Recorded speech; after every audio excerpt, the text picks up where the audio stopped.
Hello students, N के Mittal law class में आपका स्वागत है। आज हम यहाँ पर हिंदू लॉ से रिलेटेड एक इम्पॉर्टेंट सेक्शन लेकर आए हैं।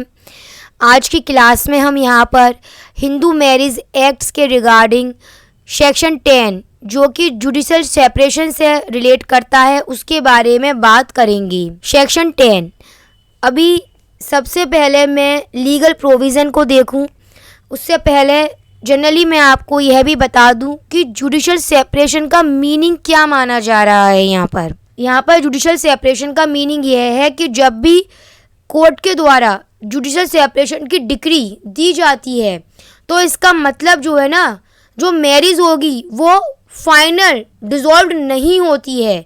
मैरिज पूरी तरह से जुडिशल सेपरेशन की डिग्री से ख़त्म नहीं होती है, बल्कि जुडिशल सेपरेशन की डिग्री से केवल मैरिज टेम्पररी अस्थायी तौर पर सस्पेंड हो जाती है, अस्थायी तौर पर। और जुडिशल सेपरेशन की डिग्री तभी मिलेगी जब मैरिज वैलिड होगी। अब हम बात करेंगे इससे रिलेटेड लीगल प्रोविज़न के बारे में। तो देखते हैं एक एक करके। हमने यहाँ पर चार्ट बना रखा है पूरा सेक्शन 10 के रिगार्डिंग। क्या कह रहा है सेक्शन 10 हिंदू मैरिज एक्ट का? Either party to marriage whether solemnised before और after the commencement of this act. इसका मतलब ये कह रखा गया है कि भाई अगर जुडिशल सेपरेशन की डिक्री पार्टीज चाहती हैं, जो मैरिड हैं, हस्बैंड वाइफ हैं, जो जुडिशल सेपरेशन की डिक्री चाहते हैं, तो उनकी जो मैरिज है चाहे वो इस एक्ट के आने से पहले हुई हो चाहे इस एक्ट के आने के बाद हुई हो, उन दोनों के ऊपर ये सेक्शन 10 अप्लाई होगा। उनको राइट होगा कि वो जुडिशल सेपरेशन ले सकते हैं। Either party to a marriage may present a petition paying for a decree of a judicial separation. हमने अभी यह जान लिया कि जो पिटिशन लगाने वाली पार्टी है, हस्बैंड वाइफ ही है ऑफकोर्सली, जो पिटिशन लगाने वाली पार्टी है यहाँ पर, चाहे उनकी शादी चाहे इस एक्ट के कमेंसमेंट होने से पहले हुई हो चाहे बाद में हुई हो, उनको यह अधिकार है कि वो जुडिशल सेपरेशन की डिक्री ले सकते हैं। और इसके लिए वो क्या करेंगे, वो एक पिटिशन लगाएंगे जुडिशल सेपरेशन की डिक्री के लिए। अब भाई बहुत सिंपल सा लॉजिक है, जब आप पिटिशन लगा रहे हैं कोर्ट में तो वहाँ पर कुछ ग्राउंड्स भी आप रखेंगे किन किन आधारों पर आप जुडिशल सेपरेशन की डिक्री चाहते हैं। तो यहाँ पर वो कौन से ग्राउंड्स होंगे इसके बारे में भी इसी एक्ट के सेक्शन 10 में बताया गया है कि यहाँ पर सेक्शन 13 जो कि डाइवोर्स से रिलेट करता है, उसमें जो ग्राउंड्स बताए गए हैं वही ग्राउंड्स यहाँ पर जुडिशल सेपरेशन के लिए भी रखे जा सकते हैं। एक बात ध्यान रखिएगा, एनी ऑफ ग्राउंड्स, पहले यहाँ पर ऐसा नियम नहीं था, तलाक के आधार पहले नहीं थे।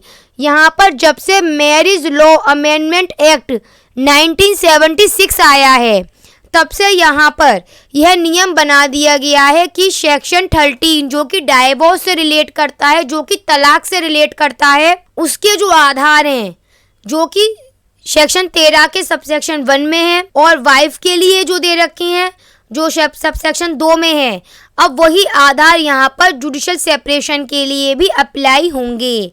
As a grounds on which a petition for divorce might have been presented. यही वाली बात देखिए यहाँ डेफिनेशन में भी दे रखी गई है। आई थिंक आपको इसका सबसेक्शन 1 कंप्लीट हो चुका है।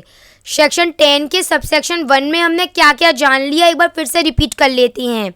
हमने इसमें यह जाना सेक्शन 10 के सबसेक्शन 1 में, जो कि जुडिशल सेपरेशन से रिलेट करता है, कि हस्बैंड वाइफ में से कोई भी पार्टी जुडिशल सेपरेशन की डिक्री के लिए पिटीशन दायर कर सकती है, चाहे उनकी शादी इस एक्ट के लागू होने के पहले हुई हो चाहे बाद में हुई हो।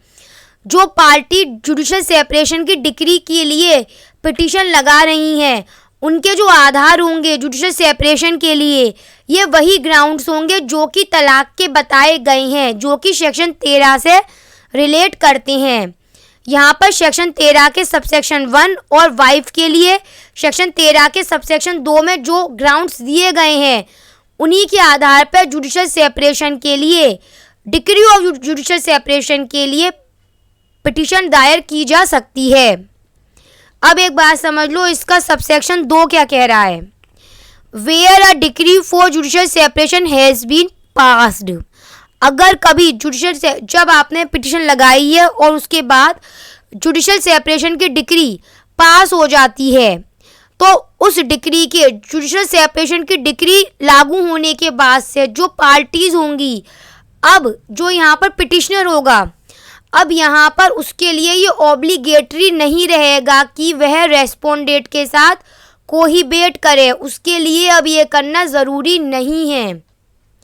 हमने शुरू में भी आपको बताया था स्टूडेंट्स कि जुडिशियल सेपरेशन से जो मैरिज है वह अस्थायी तौर पर सस्पेंड हो जाती है। हम यहाँ पर ये बात कर रहे हैं कि जब कोर्ट के द्वारा जुडिशियल सेपरेशन की डिक्री पास कर दी गई है, तब अब यहाँ पर जो पिटिशनर होगा उसके लिए यह ऑब्लिगेटरी नहीं रहेगा कि वो रेस्पोंडेंट के साथ कोहिबेट करे। इसके साथ ही एक और रूलिंग समझ लो जो इसी में दे रखी गई है। बट द कोर्ट में on the application by the petition of either party, अगर किसी भी पार्टी की तरफ से कोई भी पिटीशन आती है, कोई एप्लीकेशन आती है किसी पार्टी की तरफ से, और कोर्ट को लगता है on being satisfied of the truth of statement made in such petition the decree if it consider it is just and reasonable, तो अगर कोर्ट चाहे तो जो कोर्ट की तरफ से जुडिशियल सेपरेशन की डिक्री पास की गई है, अगर कोर्ट को लगता है तो कोर्ट उस डिक्री को कैंसिल भी कर सकते हैं। अगर उन्हें लगता है कि ऐसा करना जस्ट एंड रीजनेबल है तो वह ऐसा कर सकते हैं। यही वाली बात हमें यहाँ पर हिंदू मैरिज एक्ट के सेक्शन 10 के सबसेक्शन 2 में बताई गई है।